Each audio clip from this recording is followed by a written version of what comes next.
What's up, crypto kids, blockchain? How y'all doing today? I hope you all are doing really great. Sorry I haven't been as active as I want to be. I've been just crazy busy in this land where people just don't want to work these days. Someone came out of the woodwork and offered me a ridiculous amount of money to basically give them a week of my time. And not a whole week, not every minute, but it's definitely kept me busy. Doing work I don't really want to do, right? I'd rather be over here messing with crypto some more and doing my thing, but sometimes people make you offers you can't refuse, but it has certainly kept me extremely busy. But about done with that. Should finish up tonight, and then I'll be back rocking it, make with the daily vids and all that good stuff. So starting right here, just checking out the market sentiment. Market is stagnating. Looks like a little bit of money has been pulled out of the market. Quick little news over here. It's pretty interesting. News July 10th. BAT taps OX API to build a DEX aggregator called BraveSwap. That will be pretty cool. So, probably going to need to buy some Brave. Pretty great. All right, as far as the entire market. We got all these people calling market tops, calling market bottoms, and you can't call market tops, you can't call market bottoms. And then, especially with, what kind of data set do we actually have for crypto? How many cycles are we analyzing? We're all analyzing the same information, coming up with, what we think is going to happen here. And a lot of these people aren't even looking at like the bigger picture and the bigger market and what oil's doing and what the Dixie's doing and what the 10-year yield is doing. Those things are far more important than a lot of the, different technical indicators that you're looking at, your death crosses and your when you're not even looking at the larger market. You got a lot of these crypto guys who are so stuck in their small little thing. They think like crypto is a world all unto itself. Well, it's not really the way it works, is it? Like everything works together. And in that scenario where Jerome Powell just said, he says there's this new, words you're not allowed to say, a variant that starts with a V is coming out, and so the Fed is not concerned with inflation whatsoever, not concerned with it all. We are more concerned with supporting you guys during this time of the scamdemic, right? So, which we all know is economic in nature. This is a way for basically, a global reset, the fourth turning, all that good stuff. And you got these other people out here saying the market's going to crash. But the guy with the biggest purse string says that they're going to keep pumping money, right? We also have politicians, especially in this country, calling for more money creation, calling to, print more money, these huge stimulus packages. Let's give out billions and billions and billions and prop this damn thing up. While at the same time, suppressing gold, suppressing silver. Those things are happening. And now, more than likely, suppressing crypto. So, with the way the energy is, if they're just going to keep pumping out money, do you really think in that environment, in an environment where these bears don't even have the dumpage power to keep us, down in the 20s, over and over, we can get massive amounts of crazy news and still we're hanging out at 30, right? I mean, we're not like dropping to 20 all the time. We might get that Kiyosaki crash down to 24, and he might fill his bags with that quick flash crash, but it will be just a flash crash. They clearly do not have the power to push this down below 20 and keep it there. There's way more buying power, and now the printing supply that is ETH is being cut dramatically in this environment. Do you really think that this thing's crashing now? Right? Oh, the market's is going to crash any second. While they're printing all this money, it's not really the way it works. The regular market is going to go higher. The Dixie is going to go down. And within, 10 to 20 days after that, crypto's going to fly. Crypto's going to go up. In an environment where everything is going up, inflation is going up, do you see that the crypto market will have deflation? They're the only ones. Sure, a lot of shit coins will probably, but like the top tiers, I mean, over time, you really think this stuff is going down? That's for each, that's for y'all to decide. But let's move on here. We're going to stop over at Bitsgap because that's what this video is about. I have moved my positions dramatically into KCS. Quickly on KCS, we have KuSwap that just came out. I was going to do a tutorial on KuSwap and like get really heavy over there, but they don't have, it hasn't been CertiK audited. We don't know for sure that it is not a rug pull, and if it ends up being a rug pull, it could crash this whole Ku chain momentum that is happening very quickly. I don't think it is. So right now we have two things on Ku. We have coffee swap, but there's no where you can do all sorts of swaps, and it's a lot like poo charts over on BSC, but there's no yield, there's no farming, there's no, so that's not going to be where everyone goes, right? They're going to use that more like for charts. And then the only other available decks out there, right, with like yield farming and all that good stuff is called KuSwap. And I love KuSwap. I like the way it looks. I like the way it is. I want to get a bunch of money over there, but they're not CertiK audited. I mean, if this was this, yeah, this could be set up for some crazy rug pull, which would really entirely flatten this whole all the momentum going into the Ku chain. But I don't think that's going to happen. I really don't. But I would feel a lot better if they could get themselves CertiK audited, which is the standard for DeFi protocols to have their code audited to make sure there's nothing crazy put in there, right? Now, there are places that check that, like Rug Doctor, but Rug Doctor only works on BSC and Polygon. It doesn't work on new chains or, baby gangster blockchains like a Phantom or something. It works on those big majors. But why am I so bullish on KuCoin Smart Chain? I am also bullish on CoinEx's Smart Chain, but mainly because the price is so much lower.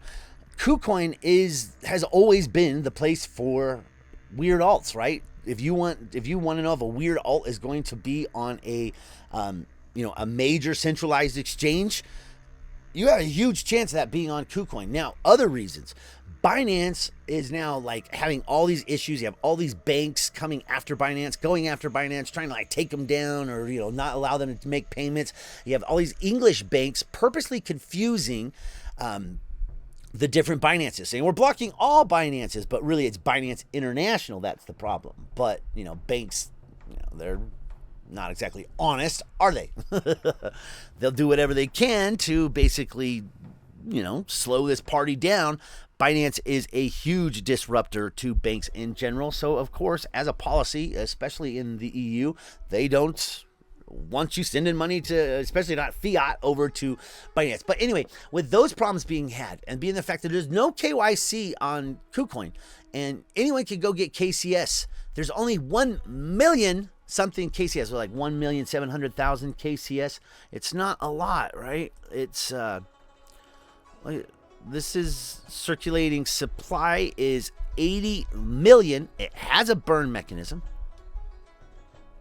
Max supply ever 170 million, but 80 million, that's not a lot for what we're doing here, for what's going on here. And if you just compared this to like I think this will way beat the, was it Hikyo chain or Helco chain or whatever? Sorry about not knowing the pronunciation of it, but the Hit BTC chain. Like, they are, the circulating supply has got a 7 right here. So, and a lot more coins there are. So if you just took their circulating supply of what's in, something very similar to this, we should see a $20 price here. So I think that's going to happen. Will it dump afterward? Yeah, it quite possibly could, but I could easily see it hitting all-time highs, probably breaking all-time highs, hitting somewhere up in the 20-somethings, and then crashing on down. But right now we're up here to 13, and I imagine that would be a short-lived crash because, just like the BSC, people are going to be flooding over here. You got all these people right now like pushing this. It's everywhere. It's everywhere you go. It's on here. Not to mention you get 30% off of your trading fees. So in Bitsgap, where I'm trading the hell out of some KuCoin, that makes up a substantial lot of money. And I always want to have, a bot pumping out in KCS so that I can, so that I can eat, so that I have those fees being paid. And I had actually loaded up on KuCoin around $5. Just bought the farm, and but all of that KCS got used in fees. So I'm now rebuying. I'm always buying KCS. KCS for me is something I always need. Now, the other thing that makes this valuable is just by having this on your account. If you got over 15 KCS, I believe it's 15, it might be a little less than that, you are immediately involved in the profit sharing. And the profit sharing is basically they take 50% of all of their fees and divvy them up to the people per capita on how many KCS you have, and they pay you in more KCS. You got to go into your account and release it, but it's there, it's building up. And so between that, you got that utility of the 30% off. That's huge. You also have the utility of profit sharing, and now you have the utility of this is the coin for the whole chain. So people are going to be coming in. They're going to have to buy this. They're going to have to buy this to get into the yield farms. There's going to be a whole bunch more stuff getting built on KuCoin. To me, this is a no-brainer to get into KCS now. And so that's what I've done. I'm always in KCS, but I've created some other bots here. I've set some DOT up. I have 105 KCS bot running. And just the way that a lot of this looks, I mean, you think that DOT will always stay this week to KCS. If it does, fine, we'll get a bunch more of one or the other. But I think we'll see some nice fluctuations in here. DOT is about at 15 now, so not too bad. Tell ETH, I've been swapping my Tell ETH bot around, so you can get into Tell. You can go do Tell BTC or a Tell ETH bot. Or Tell USDT. I haven't traded it much against USDT, but I kind of switch it back and forth between the BTC and ETH. Depending on kind of what's going on and what other bots I have and whether I want more ETH. Right now, I think that ETH, with the extremely decreased supply stuff going on, ETH is going to be a very good spot to be in. So I have Tell going against ETH. I also have a KCS ETH bot going here, and I just sold off some of my higher bags over here. Did like a trading around a core position type of stuff and dropped off some of those. Which, using this to trade around a core position is very, very easy. Bitsgap has made that super, super easy. And actually, I'll show you that in one sec. Trios BTC, Trios dumped pretty hard. There's only ever going to be like a million Trios, so I want to buy more and more Trios. I consider Trios about a 6-month hold for me, possibly longer depending on what all the team does. KCS, that could be a multi-year hold because especially now with the chain, everything they got going on, the fact that they build.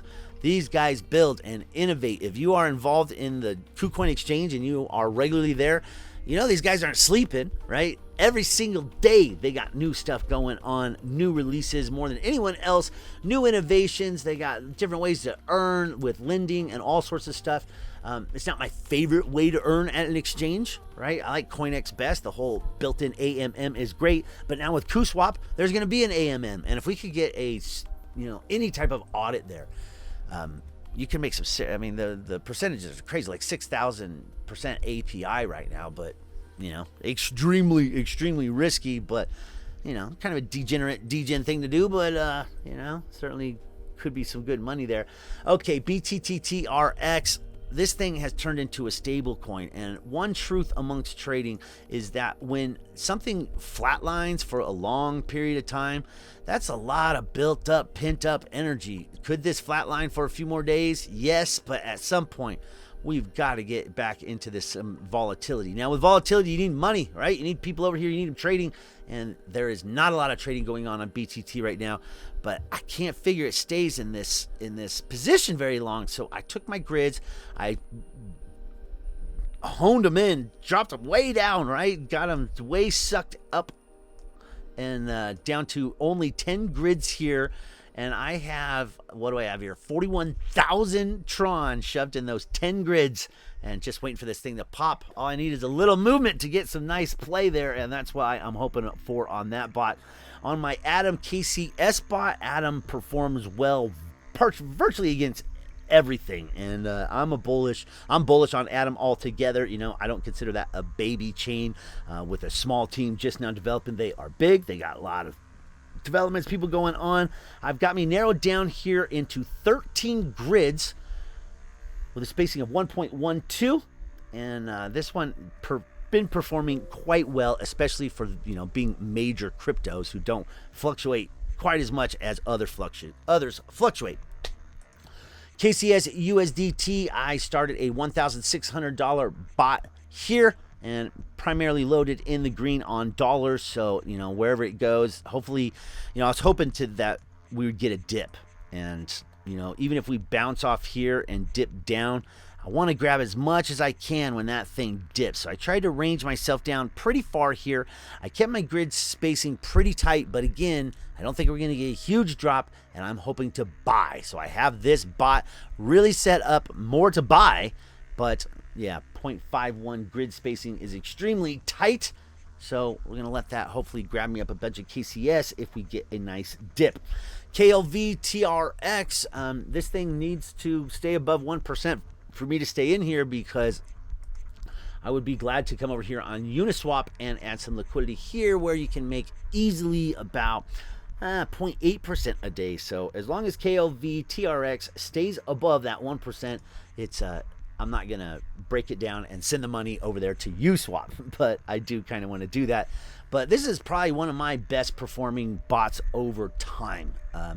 I have pretty much always ran this bot and it's just always performed very well. I did chase it down when it went through this whole scenario, this whole thing. Like, I bought in here, bought more. I was in the trade here and just kept rebuilding, and ended up with a pretty good pile of KLV, which is now up to 25,000 Tron, and that's more than double what I started that bot at. So nothing wrong with that. And my account has more than doubled, right? So yeah, just keep working it. HPB, would like to see a lot more innovation coming from these guys.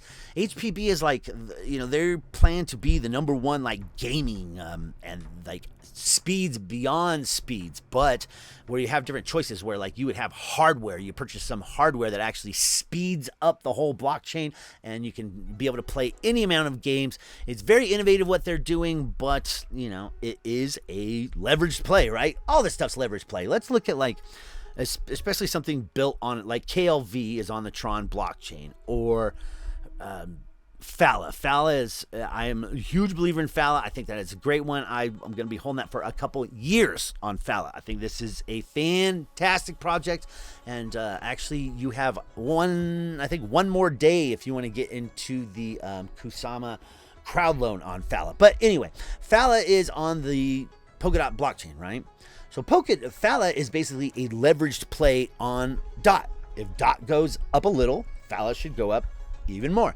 If DOT crashes, Fala should crash even more. You can look at Fala as a leveraged play on DOT. Same with KLV or BTT on TRX. They are leveraged plays on TRX because they are on that blockchain. They require TRX to do well in order for them to do well. And if TRX goes up a little, these usually go up even a higher percentage. But if TRX falls a little, these fall even more. Just like everything else, right? But all that is related to BTC. So if BTC goes up a little, we usually, a little while later, or let's say down. If BTT goes down a little, Tron goes down even more.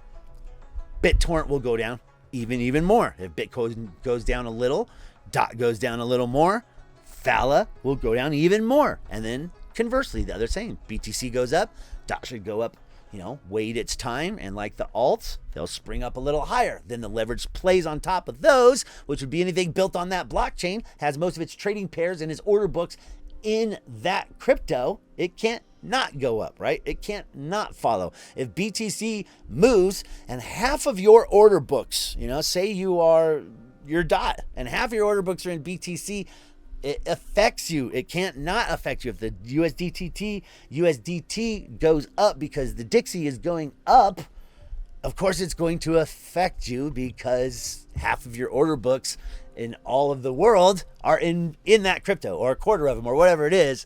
The more order books on different exchanges that you have of pairs, the more decentralized you are, right? So like if you come to something that has like FKX has 3 pairs, not too bad. FTM, 3 pairs, pretty good. But if you get into something that has like 1 pair, I mean, that is a lot more at the whims of its big guy. You know, only 2 pairs there. KCS has hundreds of pairs. CTI has ETH and USDT, or like if you go to like BAX, I think BAX only trades against, or even 1inch here, and it's different on different exchanges, but you know, 1inch only trades against USDT here. If it traded against 5 other pairs, well, that would make it a lot more stable and a lot less likely to be a leveraged play on something else, right? So we're like Orn only trades against USDT, so it's a little bit, you know. Velo only against USDT. AXPR, it has a couple trading pairs, but no USDT pair. FX, BTC, ETH, and UBX only trades against, well, it trades against ETH and USDT. But you can see what I mean. If all your order books are conversely correlated to something else, you are at the whims, and you are therefore a leveraged play on that. Phantom, baby, freaking Ethereum killers doing quite well. I ran this one before, had it way over 1% a day for quite a while. On my BTC pairs, my solid ones, they just been rocking it, right? I got HTR, it was making 1.4% a day, and I'm extremely bullish on that. We actually just had a nice big pump on that. Bam! Look at that. That was bigger than I thought. Holy moly. So that took all of my crypto, ran it up here. If this thing drops down, it will range me out. But as you can see, I won't care if I get ranged out because I started the thing down here, right? So it'll range me out, and it basically will act as a take profit, right? All right, let's keep going. Prom USDT has been doing good. I got that one running for 18 days, and my other BTC bots are doing just fine. XYO, like we just looked at that. You can look at that one. I'm expecting some good stuff out of there. It ran pretty hard. It was down here. What happens a lot, like when I figure Ethereum's going to run, I did come in and reconfigure some bots. And just kind of the way that I do that is I just, like say for this HPB, I come in and I move my positions to where, you know, like if I get huge news on Ethereum, or I know that Ethereum's going to pump shortly, I'll come in here and take my bot, close the bot, and change it to where I only have 1 or 2 red lines. So I basically sold all the HPB. Doesn't matter that it's way down low here, because I knew Ethereum was going to run, so it would be buying it all back at a cheaper price. I do that on a regular basis. If I think something's going to run, I come in and reconfigure my bot. I don't care where I'm at, right? Because I'm trading this crypto versus crypto. I don't care where I'm at. I don't care if all of it's in a loss. Because it's going to buy it back cheaper again, right? So if I reconfigure this bot and put the lines here, I'll show you. And I did this, right? Well, here, we want to keep the same amount of lines. I don't remember what it was. Click off it, click back on it. It was 14 grid spaces on my HPB. Okay, so if I was going to, wanted to reconfigure this, we were at 14 spaces. I just keep it at 14 spaces. I don't have to think too much, right? Keep a little there, 14. Boom, start, right? It's that quick, that easy. I've just now set this up. I don't actually, I already did this to HPB, but I'm not going to do this now. But you can see what I mean. Now I've set myself up to buy that dip. I sold it all up here. I'm buying it all back down here. I don't care about where it was. I knew ETH was going to run against HPB, so that's why it did that. I reconfigure the bots like that quite often when I'm here and available, doing all the time. All right, really quick. Let's look at taking a signal. Say you got a signal on something and you wanted to set a bot up on it, right? Now let's look at what, there's all sorts of signals. We could go anywhere and get a signals. I'm in 100 free groups, but let's look at a high quality signal here and go from there. Where are we at here? Right there. Okay, here's a signal. So we have XLM. Let's see if it's in this 0.24 buy zone. We'll go to XLM. And we're against USDT. Looks like that signal might have hit already. Let's see. buy zone 0.246, and we're at 244, so we're still good. So if I was going to set this up on a bot,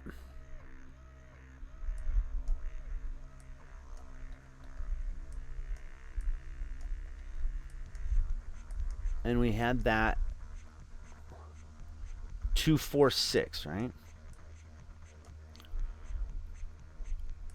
So what if it dropped a little lower? We wouldn't want it. We would certainly be happy to have some of that, right?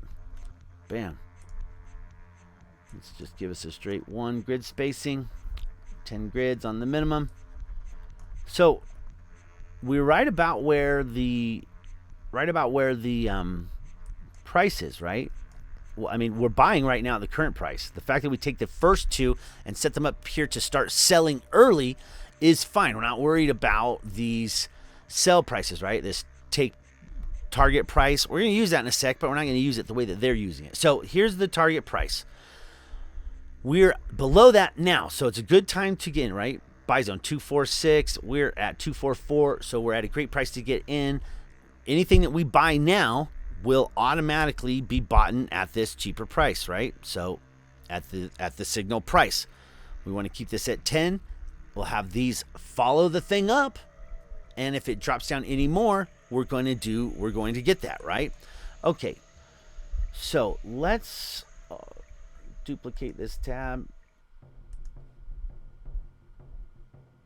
We'll come over here to trading, and we'll go to XLM, USDT, 244. So where was the next price that the first target we were looking for? And we could even go for the second target.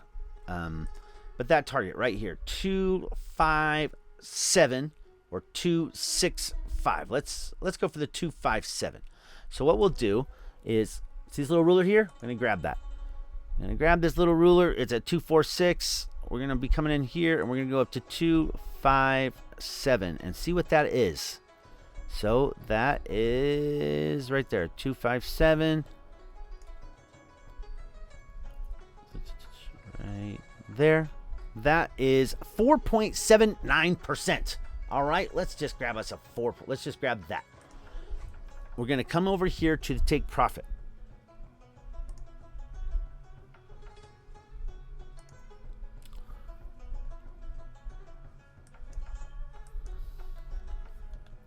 And we're going to turn this take profit on.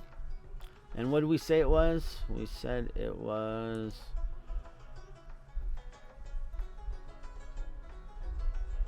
I can't remember the number now.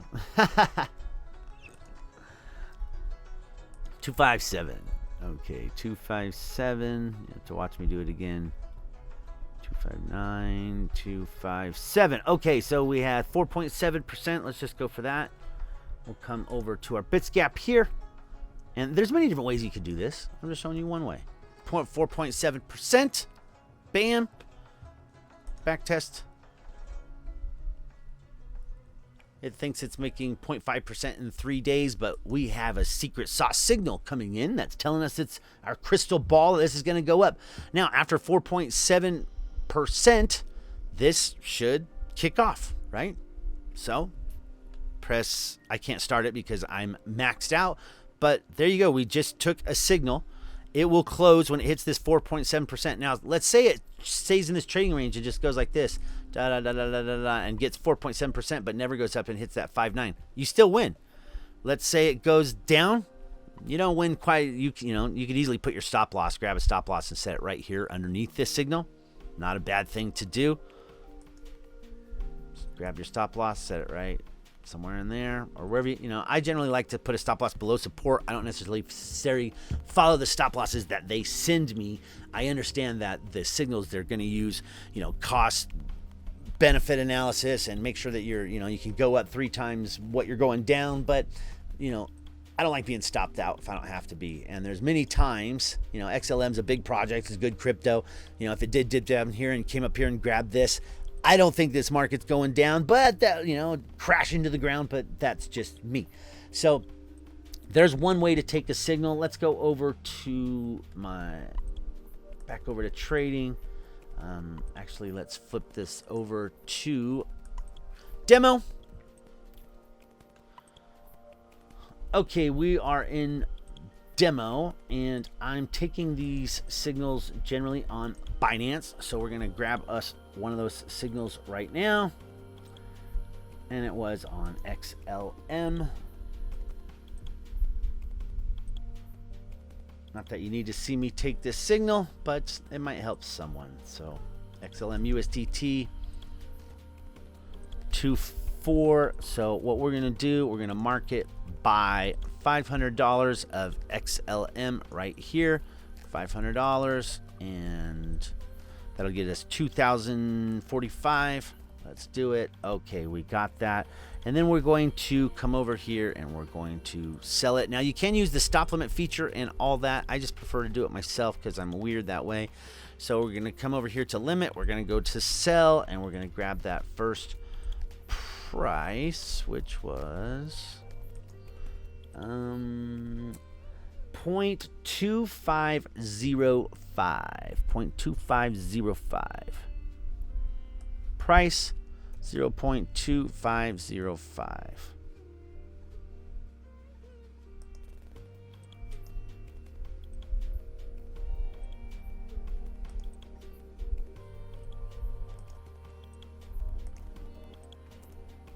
And we'll do 50% there.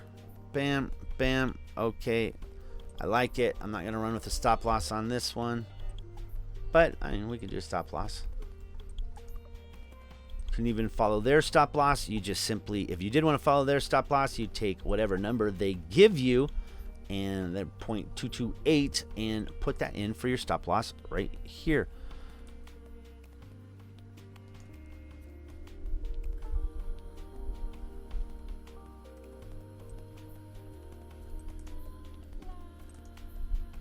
So they're saying that's about 11%, 0.2222.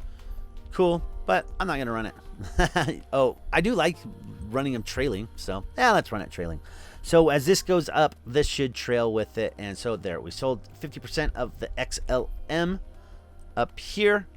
And let's grab the next half.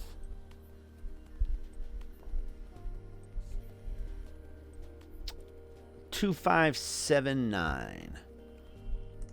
You can round a little bit. You know, they're your signals. You can use them however you want. So we're going to sell another 100% of it at 2,579. 100%. And we can't. Yeah, we don't need a stop loss. We're good. No take profit. That's it. We're just going to sell. Turn this thing off.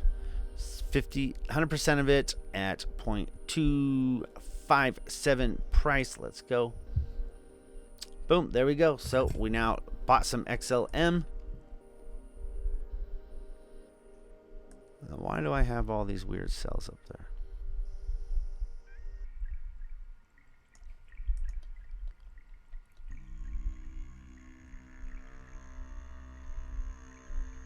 Oh, this must be from my own trades. Why do I have 4?